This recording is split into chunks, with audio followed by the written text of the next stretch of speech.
We should say we're talking about the bass guitar. Yeah. The electric bass. Yes, not the stand-up bass, even though we love it as well. Very important distinction here. Why is the bass so important?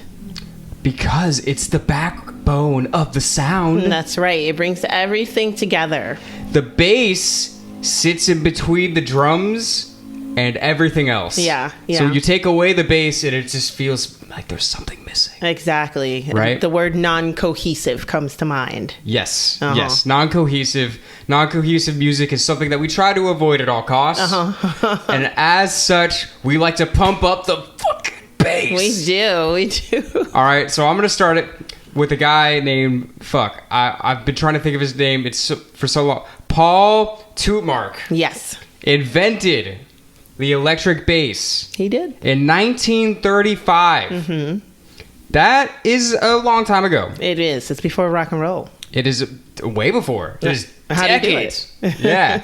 But the thing is, when he invented it, he was a guy. He owned a small music shop in Seattle, and he was like, making these in his shop. So why would he start there? Nothing good comes out of Seattle. nothing good has ever come out of Seattle. Nothing good musically. Nothing for sure. good musically. You can check. Yeah, history will tell you. So he invented the electric bass there. Yeah, and it was a fretless bass. With one pickup, right?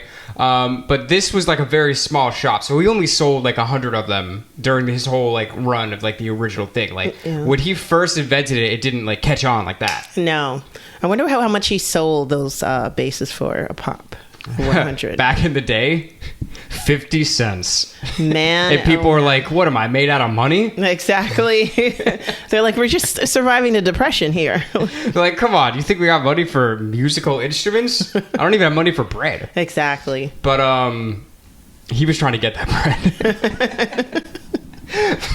bread. but yeah, so he invented it, but it didn't catch on until like 15 years later, where our boy... Patience, Paul. Patience. Our boy came onto the scene. Yeah. His name was Leo Fender.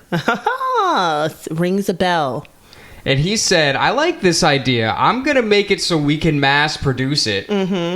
Because that was what he did. For y'all that don't know... Leo Fender. Yeah. So obviously he started the Fender, company. They make so many famous instruments, so many famous guitars and amplifiers. I thought it was the Fender Benders. I thought he started with that. That was his original company, but he didn't have as much faith in it. So he thought, music is really what I want to get into. So I'm going to start the Fender Instrument Company. Yeah. But fun fact, this guy never knew how to play any instrument in his life. That sounds like somebody who's going to start a factory of selling things. That it sounds like it happens today. Right?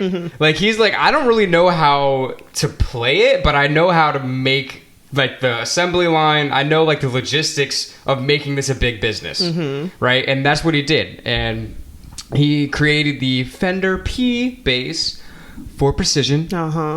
Right? The P is for precision. Because if you play one of those basses, you gotta be precise. Or Leo's gonna come after you. Exactly. Right? Exactly. And so Leo kills Paul. Yeah. And takes all of the He took glory. all the patents out of Paul's safe that he had in Seattle. And then he burned the house down. And then Leo moved back to wherever the fuck he was living. I don't even know where. We're gonna call it L.A. I was going to say Chicago. Okay. He split his time between LA and Chicago. You heard it here first. But yeah, so Leo Fender created the electric bass that became super popular. Yeah. And it originally became popular in jazz, actually. And the first person to play like in a touring band and record electric bass was a man named Monk Montgomery, whose brother was Wes Montgomery. And I don't remember, he was in a big band. I don't remember what the big band was. I don't know.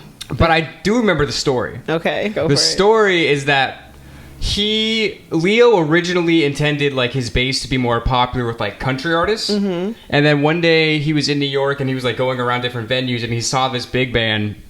And he like basically came in with a bass amp and with his electric bass, and he let Monk play it, and he really liked it. And the leader of the band also really liked it, which is kind of more important because he's the one that's going to say, hey, you can do this. Right? And they liked it so much that Leo was like, keep it. Hey, it's on me. The next time you need a bass, you give me a call. You know what I mean? That's how you do, that's good business right there. Because Leo is a businessman. Damn it. All right? And he got them hooked on the electric bass. Yeah. And it basically kind of just slowly exploded from there. Yeah. Definitely. I mean, what? It added into the sound of all. What? What do you want from this bass? It's a wonderful instrument, and lots of people are picking it up. So now what? It's going through the big bands. It's going through the different states, and it's growing and it's growing. And musically, music is growing with the bass. Yes. Yeah. Yes. Because it gets a foothold in this new up-and-coming genre by the name of rock and roll. And Elvis's bass player, Bill Black, was one of the first people to use it in the rock context. Yeah. And he actually started, when he was playing with Elvis, he was still doing the double bass. Yeah. And you can see that old footage. Definitely. Where boom, boom, boom, boom, boom. Yeah. Boom. But apparently it's really funny. Like, I was just reading about this. Apparently, like, Elvis was kind of shy when he was starting out. And Bill was actually kind of the more charismatic one. So he would, like, pump up the crowd. Yes. And you can see it when you look at he's dancing hopping with that and jumping thing all over the place. It's like his bass is his partner. Right. Oh, that's cute. He's like, oh, we'll do a waltz this song, the next song a little faster, you know what I mean? So he does that, and then he eventually switches over to the electric bass. And the reason that the electric bass was such a big deal is really just for convenience. Because you think about how big the old-timey bass was. Yeah. Like, I see people rolling those around in the city. We live in New York City, if y'all didn't know. I see people rolling around New York City with those on the street still, and I'm like, bro, what are you doing? Yeah.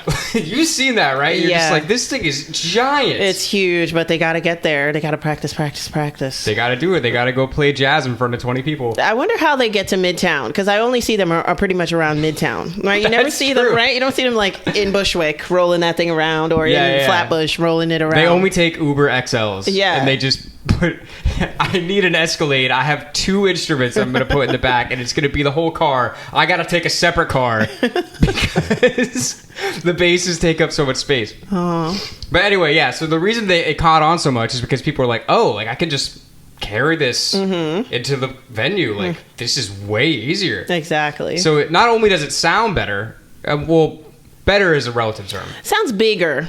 Yeah. Yeah, and it's definitely electrifying. Yeah. Yeah, so it's bigger. You can hear it from, a bigger distance away. So it's loud, it's crazy, and it just goes, it fits with the rock and roll music. I'd give